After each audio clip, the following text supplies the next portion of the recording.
Bueno, señores, estamos de regreso. Adelante, Benito. Mire, ayer yo hablaba acerca de el caso de todo lo que deja todas estas lluvias, una tormenta, un huracán, todo. Pero en el día de hoy hay una advertencia de todos los neumólogos, una advertencia que todos conocemos porque estamos acostumbrados que todo eso quede cada vez que nosotros desde que entra la época de los ciclones ya sabemos qué hacer. Siempre hay una advertencia de recoger todas las gomas, de evitar los hacinamientos, de evitar que se acumulen agua, porque eso es un criadero de mosquitos y los mosquitos crean muchísimas enfermedades y que traen también lo que viene con las ratas, absolutamente todo lo que nos queda, y están advirtiendo del riesgo del cólera, del dengue, de todos esos males que traen las lluvias. Así que aparte de todas las afecciones virales, en lo que tiene que ver con los respiratorios, todo esto queda con que viene, y eso lo sabemos y tenemos el conocimiento de toda una vida, porque sabemos que para esta época eso está. Va a llover o viene un ciclón que va a afectar normalmente siempre a nuestro país. Esto es el pan de cada día y entendemos. Entonces, ¿qué debe hacer uno? Uno sabe, desde que hay una amenaza, debió uno recoger todo lo que podía convertirse en un posadero de agua, un criadero de mosquitos, los hacinamientos, todo esto. Pero también el Estado, las alcaldías, que son los gobiernos locales, también debieron hacer su trabajo, igual que, como yo decía ayer, que tienen que bregar con los drenajes para evitar todo esto que acontece, toda esta acumulación de agua, todo es porque los drenajes ya también están saturados de basura y no hay forma. Entonces, nosotros sabemos que tenemos que hacer cualquier cosa. Ustedes saben también, no esperen 3 días o 4 si uno de sus hijos, un niño, comienza con una afección, con una gripe, lo que sea. No espere el final para evitar una desgracia. Así que ahí está la advertencia del cólera y el dengue, que son principalmente lo que sucede para esta época. También vamos a cuidarnos de las ratas, que los que viven en lugares así de hacinamiento tienen esta situación porque las ratas viven huyéndoles al agua, a las cañadas, a todo esto, y entonces entran a lugares donde está seco y ahí se crea la situación. Así que están las advertencias. Mire, señores, el gobernador del Banco Central de la República Dominicana, don Héctor Valdés Albizu, pronunció el discurso central del acto conmemorativo del 78 aniversario de la fundación del Banco Central en nuestro país y realizó una muy completa exposición del comportamiento registrado en la economía de la República Dominicana durante el año 2025, también de sus previsiones al cierre del año de este año y las proyecciones de futuro. En sus primeras consideraciones, el gobernador señaló que tras mantener sin cambio su tasa de política monetaria en los primeros 8 meses del año, el Banco Central decidió reducirla 25 puntos básicos, situándola en 5.5 o 5.50 anual, con el objetivo de apoyar la recuperación de la demanda interna en un entorno de baja inflación.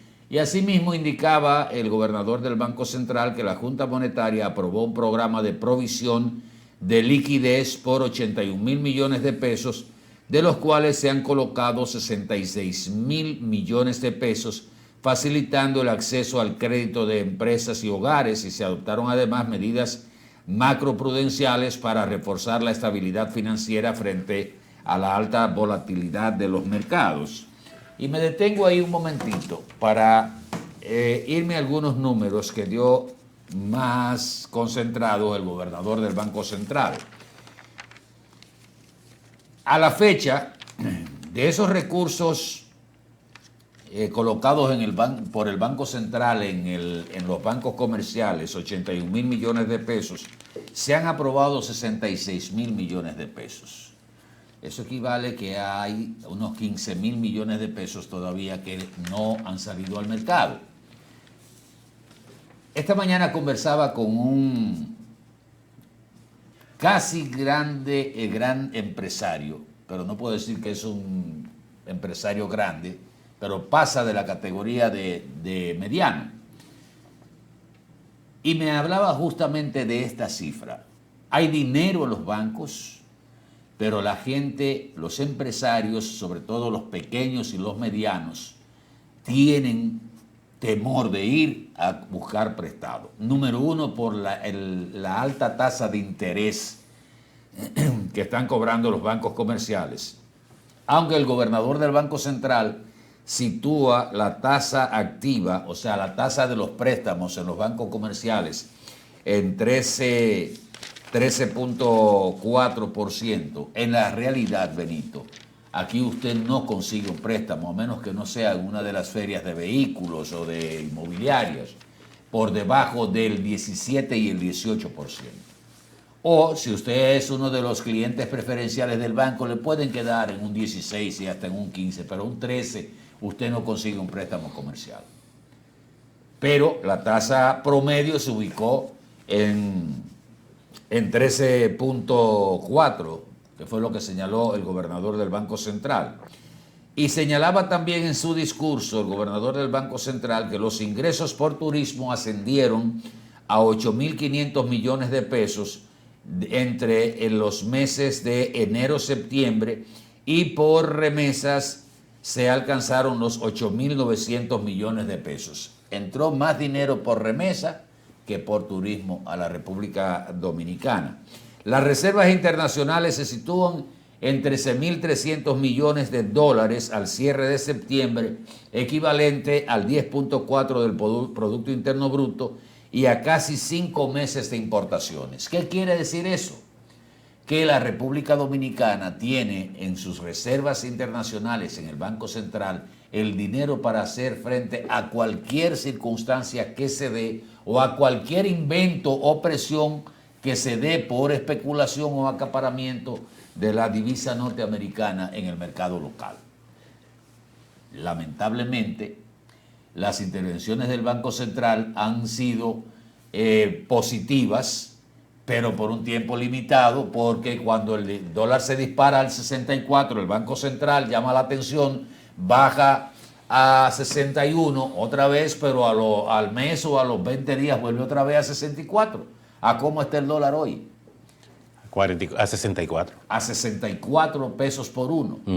El Banco Central tiene divisas suficientes, tiene reservas internacionales suficientes para hacer frente a cualquiera de estas situaciones. Y con una cobertura de casi más de 5 meses de importación, cuando el requisito anda alrededor de 4 meses de importación. O sea, no tenemos problemas de divisa y sin embargo el dólar está a ese precio. ¿Cómo se lo explicamos al dominicano común? La solvencia regulatoria, o sea, de las previsiones, alcanzó un 18.4 en junio, por encima del mínimo requerido, que es de 10%.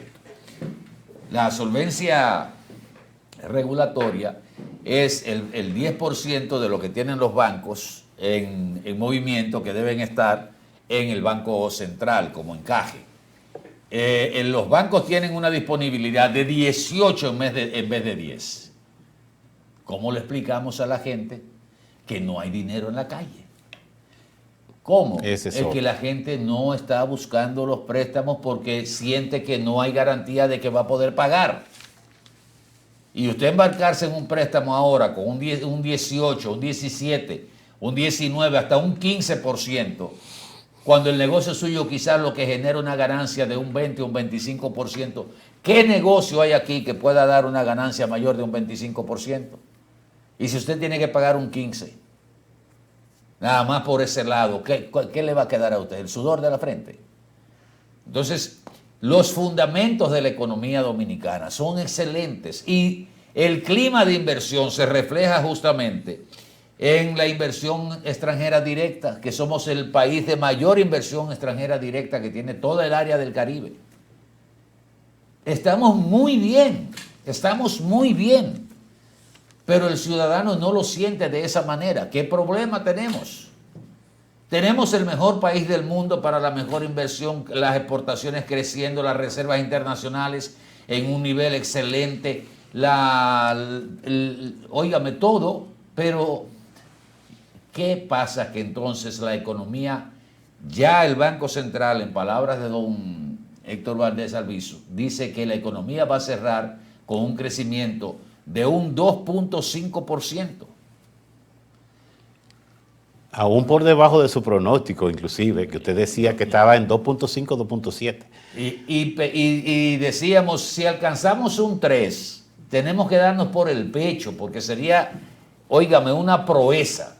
Bueno, pues ya el gobernador dijo que la economía va a crecer 2.5%. Sí, es imposible ya que de enero a septiembre. Oigan, era que no era posible que si usted creció entre enero y septiembre 2.2%, entre septiembre y diciembre usted no podía crecer 4.6 todos los meses para alcanzar un 3%. O sea, eso era algo que, un milagro, ni el milagro alemán después de la Segunda Guerra Mundial.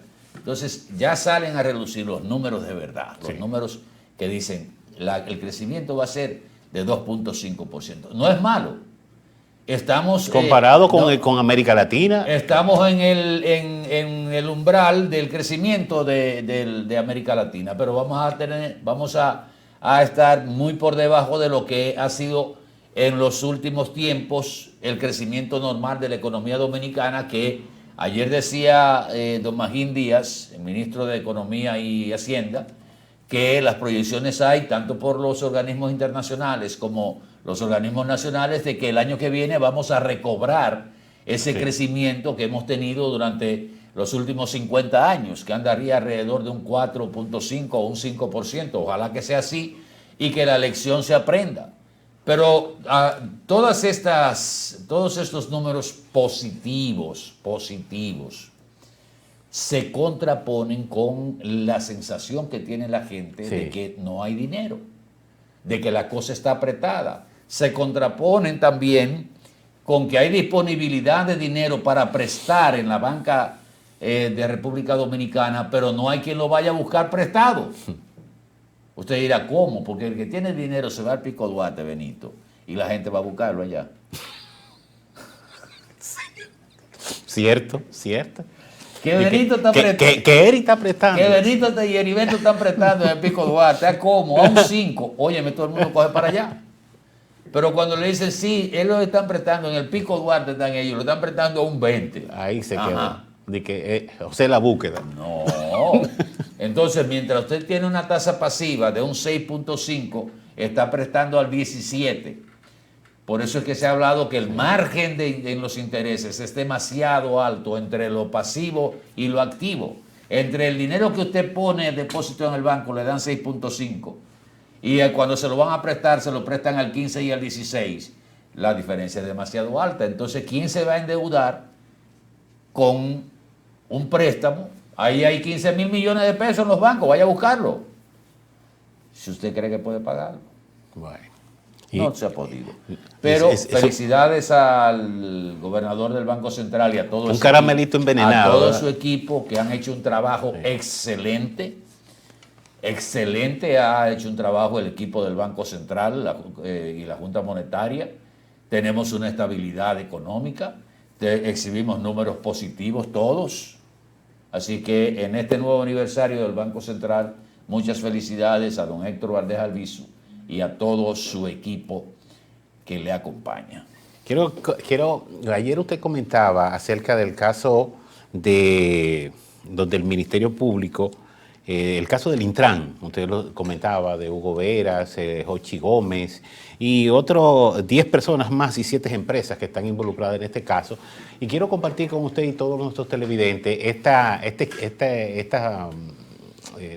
figura que subió Pote de Leche, que es aquel que hace estas imágenes preciosas, siempre con el fondo político. Eso tiene un mensaje oculto que no lo va a entender todo el mundo. Me gustaría que Eric, por favor, una caricatura, exactamente. Dice, vio Sócrates que volvieron a reactivar el caso del Intran con un nuevo expediente. ¿Cómo lo ve?